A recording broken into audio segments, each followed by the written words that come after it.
Warning: the following podcast contains violent scenes that may be unsettling to some listeners. Listener discretion is advised. Firewall's alarm set off as restaurant owner Galfiadre brings suspected Titan technology to Extropia. Join Sentinel and Cell, played by Adam, Sentinel and Jarl, played by Slavek, and Tillman as the Game Master, on an infiltration mission to secure the dangerous object. In this Eclipse Phase 2nd edition nano-op called Grinder. Please follow Twin Cities by Night on social media and join our Discord chat. If you'd like to support us financially, you can also find us on Patreon. Enjoy.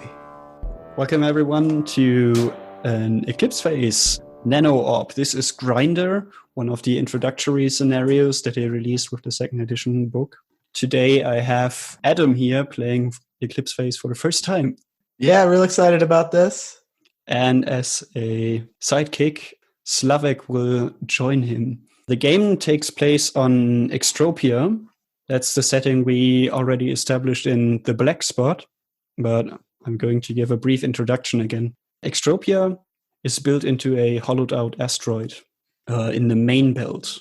The main belt separates the inner system closer to the sun from the outer system. In many ways, it aligns more with the outer system. It's considered an autonomous habitat, or it considers itself an autonomous habitat. Many of the outer system folks actually want nothing to do with Extropian folks. The problem being, Extropia is an anarcho-capitalist or maybe libertarian society, and the outer system really kind of rejects capitalism usually. So that actually aligns Extropia much more with the inner system where old economy and capitalism still rule. Being a highly competitive environment, it houses some of the most daring and inventive people, really, constantly trying to one-up each other. One rarely makes it on Extropia. Even like the really successful people kind of burn out or get like thrown over really quickly or backstabbed by someone who wants to take their place. And the whole society works on just a handful of basic principles. Everything else is contract law. So you have individuals or groups engaging in mutual contracts. This yields the interesting result that like private security and contract law professionals are very sought after. And Adam, your character, Lee or Cell, works in that field. You're a private investigator. Your job is usually to like infiltrate groups, surveillance, and really just keeping an eye on people and finding breaks of contract for other people. It's kind of shady work sometimes, but, well, it's the only way Extropia really functions. You made some quick success, but maybe with the wrong crowd, you feel. You had your initial customers from like the seedier side of things. The problem being criminals on Extropia are actually kind of rare because people who are considered criminals in the inner system may be fine, upstanding citizens on Extropia.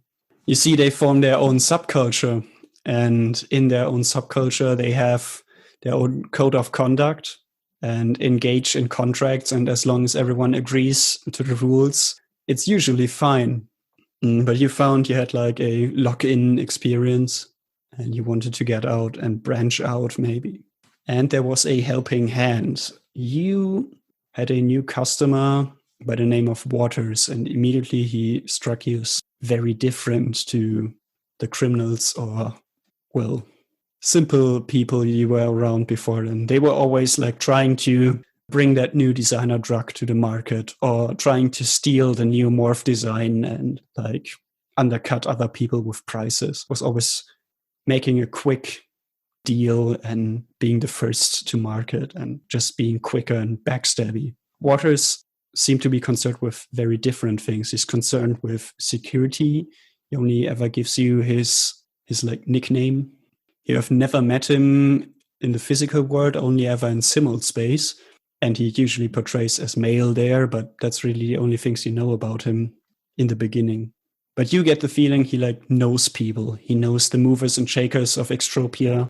He's informed about events going on, and he gives you jobs portraying you as a security guard, along with another one working for him, a legitimate security guard called Sava. But you are there undercover, just trying to find out who's who's making deals with whom, what's happening in society. And you find you're actually quite good at it. And over time, you build a relationship with this Waters guy, and he trusts you enough to like confide in you. He works for a secret organization called Firewall that came together after the fall to prevent something like it from ever happening again. He's what's known as a proxy, someone in the background who coordinates sentinels, the people in the field. And he wants you to join them and be one of those sentinels, like Sava, the one you worked with occasionally. Right, so you are in your simul space office. Extropia, like most other habitats, is very crowded. Physical space is quite the luxury. You want to work towards this luxury, but right now you have full freedom, at least over your virtual presence.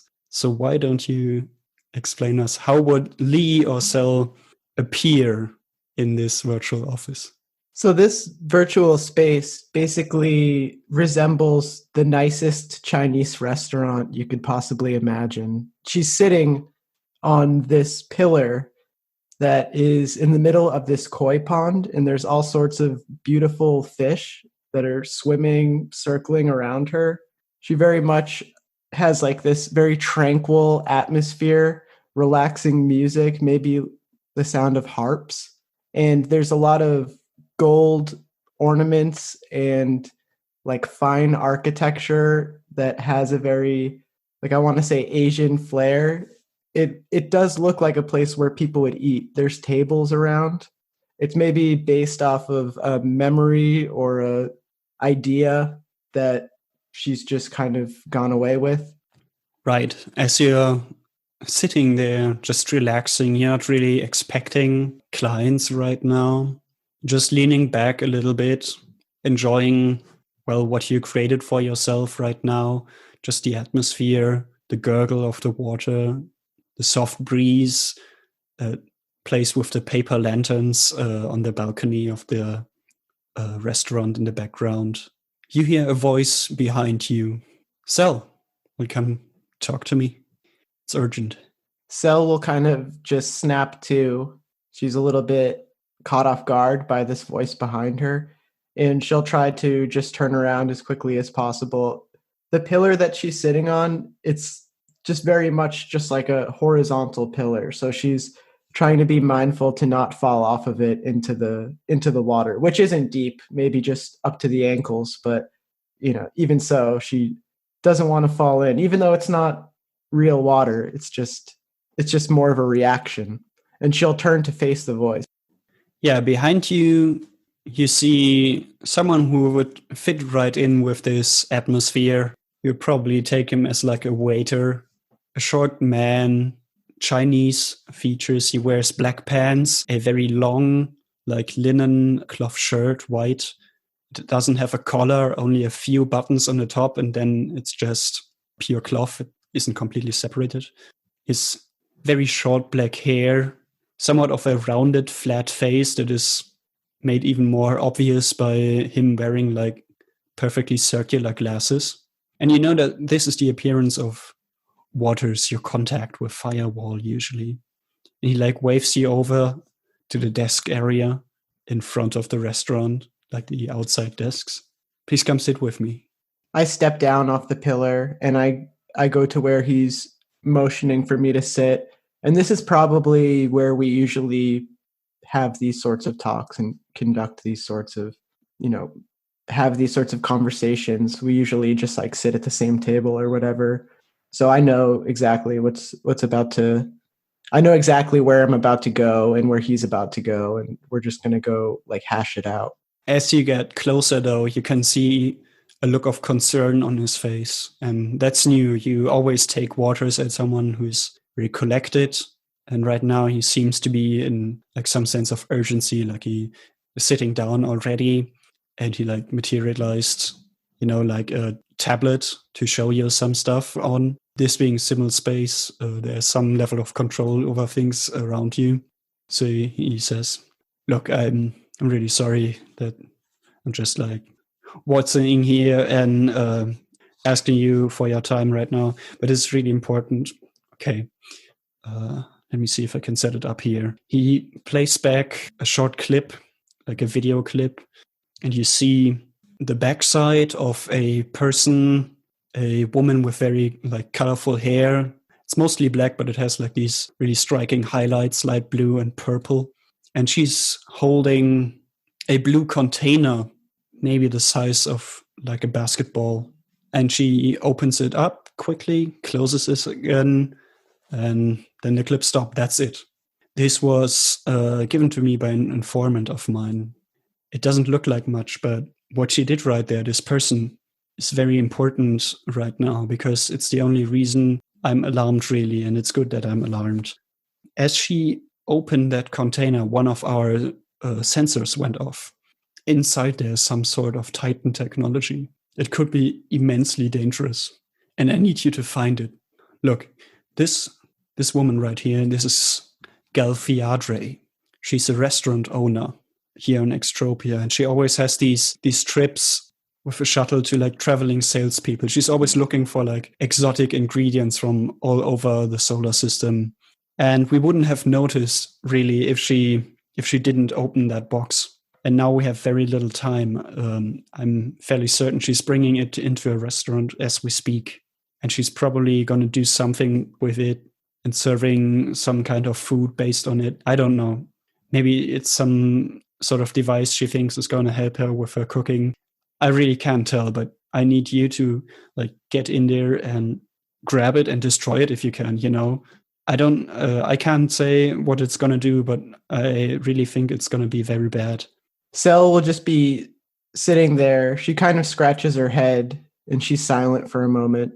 How do we know that this box is so important? What's caused it to come to your attention? Why do you look so worried right now? What's going to happen to me when I do what you ask? Okay, yeah. We have people with these traveling sales folks. I have an informant there, and he usually scans all the stuff that is going through there because much of it is like kind of sketchy. Sometimes stuff turns up from like the Titan quarantine zone on Mars, or maybe the quarantine zone around New Mumbai on Luna, or wherever, some remote location that people haven't visited since the fall. And we have sensors in place that pick up on like Titan technology. And one of our sensors kicked off and alarmed us. And it didn't alert us earlier because this thing was sealed up in this box. But she opened it that one time, and then we noticed. But now she's already on her way back here. Okay, all right. Lee is very nervous. This sounds important. It sounds like a big deal. But she knows she doesn't really have any other choice but to help because she's kind of in this position where they kind of have her, you know, so she's okay, whatever you need. Here's the thing. We'll be working mostly alone this time. Sava isn't here right now. Honestly, I can't reach her. I have no idea where the fuck she is right now. I've arranged some things that will help you. We have a couple of things that work in our favor. This Galfriadre, she's so, I don't know, she's so terrified of the idea that someone will steal her recipes or her methods that she only employs herself. She has multiple copies of herself working at her restaurant at all times.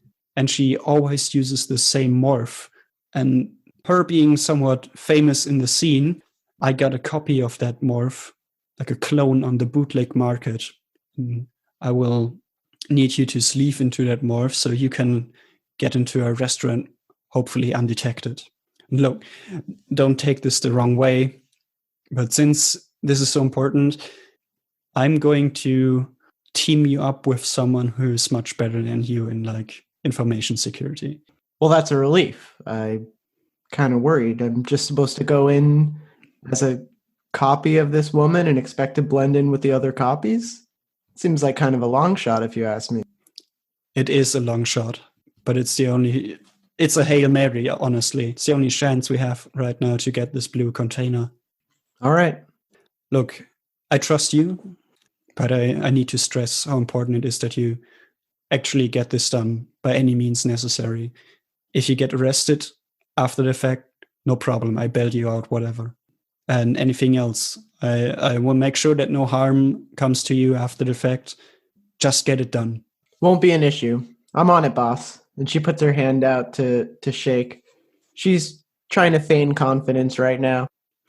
He seems to be reassured at least somewhat, or just accepting the fact that things are set in motion at least. Shakes your hand, and I think with that we can say simul space dissolves.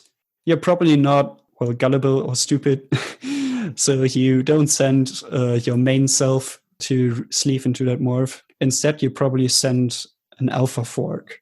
Basically, you make an exact copy of your ego. In many places, this is restricted or illegal, but it's Extropia. So who cares?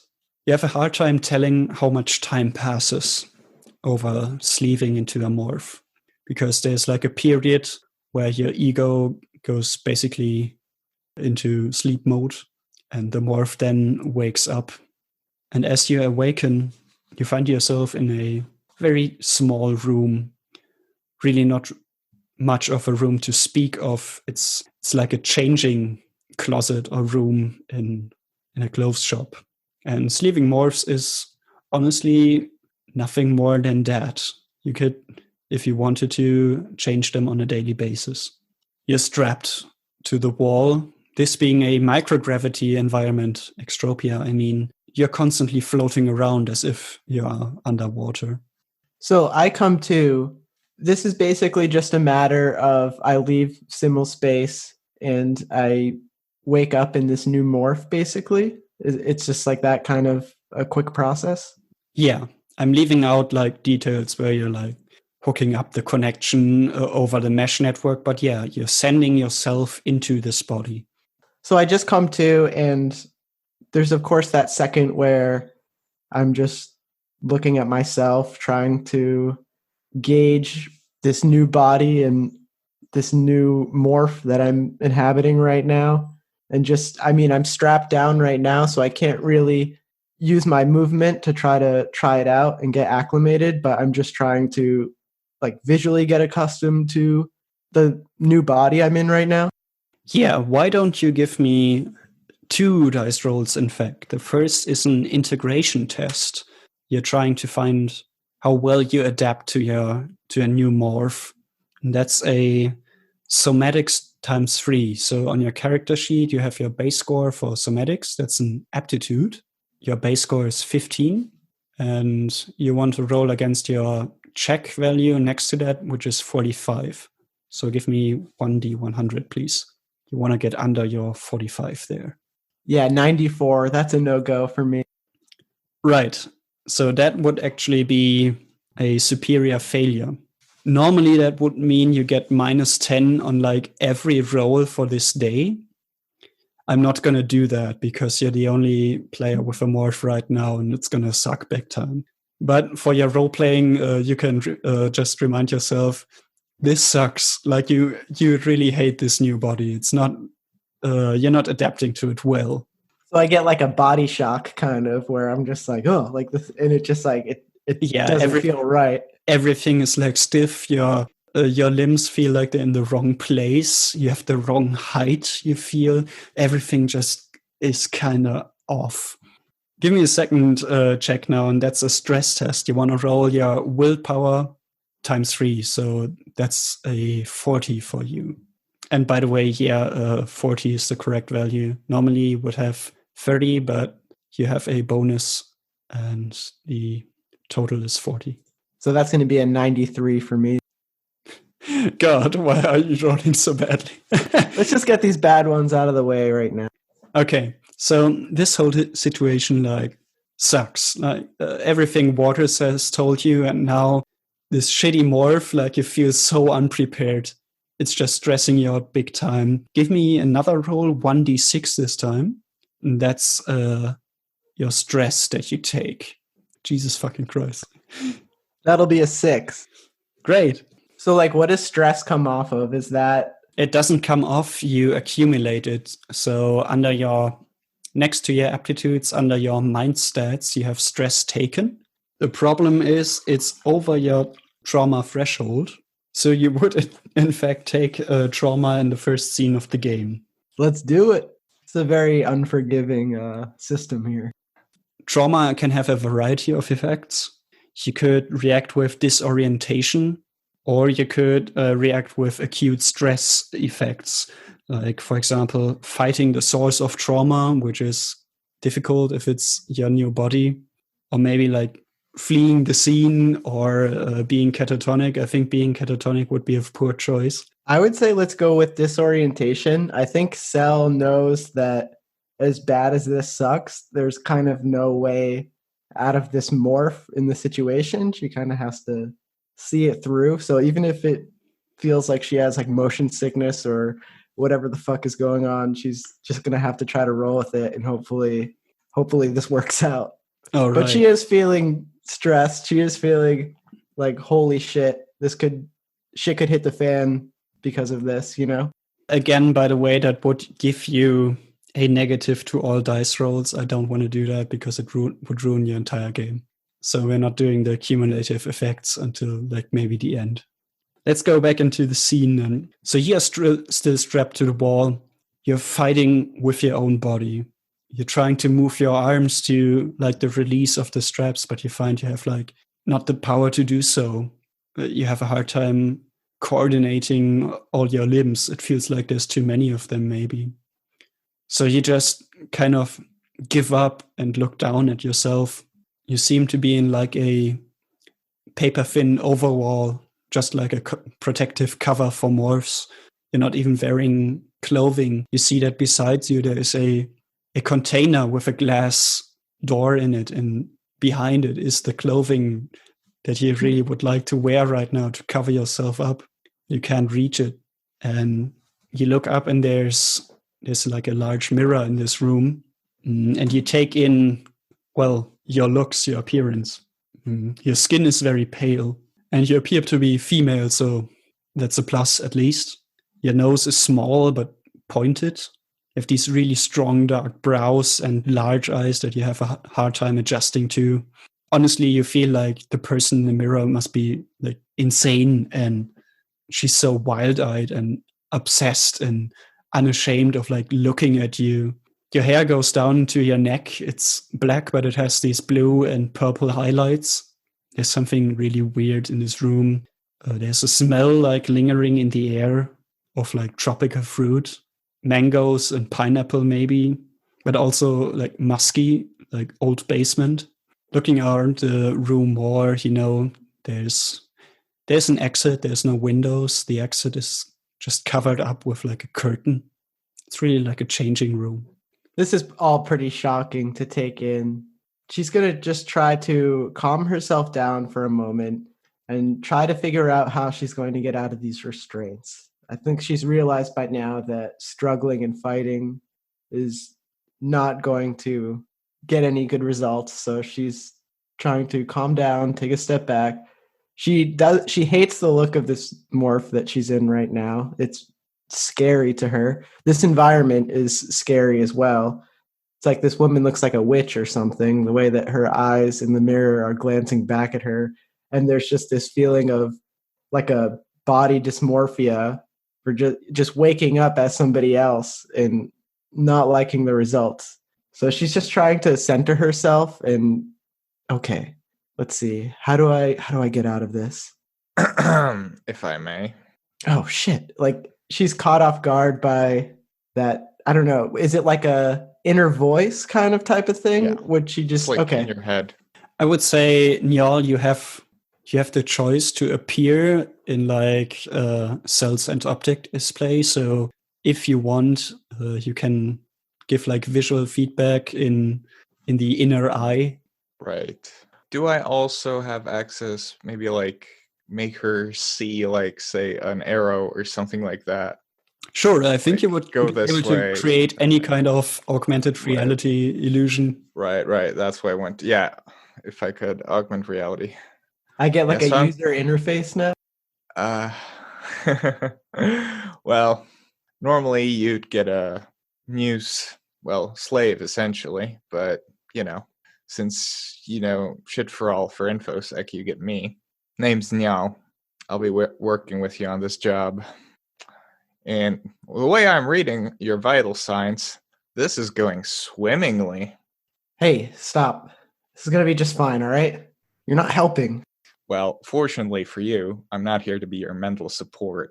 I Look. wouldn't really know about human psychology anyway. How do I get out of this mess? And she's looking at the binding. Do I know, Doctor? Honestly, with some focus, I would say you can actually release the straps. It's just the shock of the resleeving just overwhelmed you, but you don't need to make a roll. You can release yourself from there. So I focus, and then I finally, when I break free, am I kind of just floating after that, or do I like fall to the ground hard? What happens? No, you float. You're weightless. In fact, tumbling away from the wall, you notice another peculiar feature about your new body. You have prehensile feet. It's not too uncommon, but still kind of weird. It was a thing that the early space colonists used in weightlessness a lot. You don't need feet in microgravity or in like no gravity at all, really. So they replaced feet with an extra set of hands. You notice when you think you're moving your big toe, you're moving a new thumb around. You could grab things with your feet.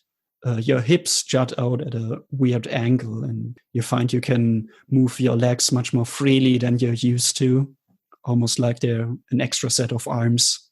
So Cell will break free from the restraints, and then she kind of just kicks off of the wall, and she just swims forward to the other side of the room, trying to get close to where the clothes are. And she's just taking in this new mobility that she has with her legs.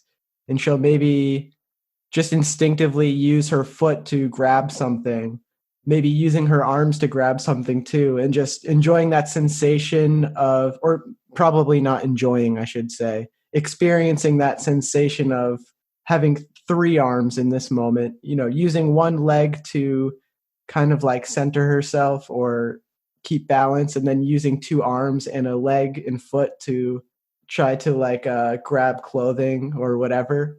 Yeah, imagine you are aware of the upsides, but you have a hard time like applying them. So you need to hold on to a wall at all times, really.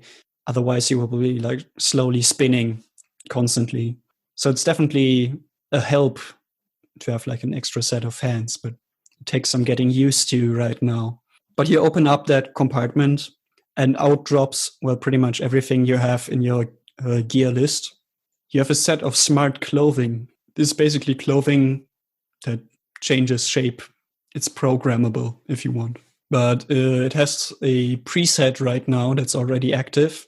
And apparently this is like a chef's suit. It's completely black, except for like a decorative white seam. You find it covers you very well. You are able to cover your light armor under there. You're able to like conceal your firearm. I'm going to say, by the way, that you have 2 magazines if they're going to be relevant. Is that a gun in your pocket, or are you just happy to see me? That's a gun in my pocket. Sure. And I turn myself into an AR version of a raven, just flying around. So once the clothes are on, and Lee is, of course, sticking to the preset. She's not trying to alter that in any way. She'll take a second look at herself, and then she's looking at the curtain to where you can go into the next room, like where she thinks you could probably go into the next room. And she's just like, all right. Is there, and just out of character really quick, I'm able to communicate to Niall like mentally, like I don't have to like vocalize like something that would be like heard out loud or anything, right? Exactly. Yes. Okay. All right. So Lee is just getting ready to continue through that curtain, but she's not really sure what's going to be on the other side. She's starting to get into that spy mode, that deep cover mode. As you take one last glance over everything, look in the mirror, make sure everything's set and all right. You're trying to center yourself. There's that weird smell again of like tropical fruit. And it seems like you have it on your hands, and you like stick your nose under your new smart clothing, and you feel like it's like emanating from every crevice. Lee will start to smell her hands. What is this? It smells like bananas or something. And how uncommon is this smell, like, for Extropians? Do they still like know what tropical fruit is, or is that just a distant memory at this point, kind of? Well, you can always run an XP, so they probably know. And a lot of them like have biomorphs, so they probably can like grow it in labs. But I'm gonna run the smell by the mesh. I assume that's possible because Eclipse face. You do the AGI thing. This smell is related to pineapple, mango, banana, guava. Yeah. And you give like the Wikipedia articles. No, I'm just gonna say, looks like you got a tropical cocktail on your hands. As you concentrate on the smell, you find that the exotic fruits slowly change to like sour cherry and almond maybe, and like a spice, something woody, cinnamon maybe. And you come to the realization this fucking morph has some scent alteration going on. So like the scents are coming from me, or yeah, exactly. Oh, like a pheromone or something like that. It's just like coming off of me. Yep. Wow. You're producing your own perfume. Quite nice, actually. Lee will kind of take it in, appreciating how it kind of evolves and changes into different scents. It's maybe the only thing about this morph that she likes so far. So you said you're getting into spy mode. What does that mean for Lee? Basically, Lee considers herself to be kind of like a street rat type person. She feels that she knows Extropia really well. She knows the underbelly type of things, and she feels good at being deceptive.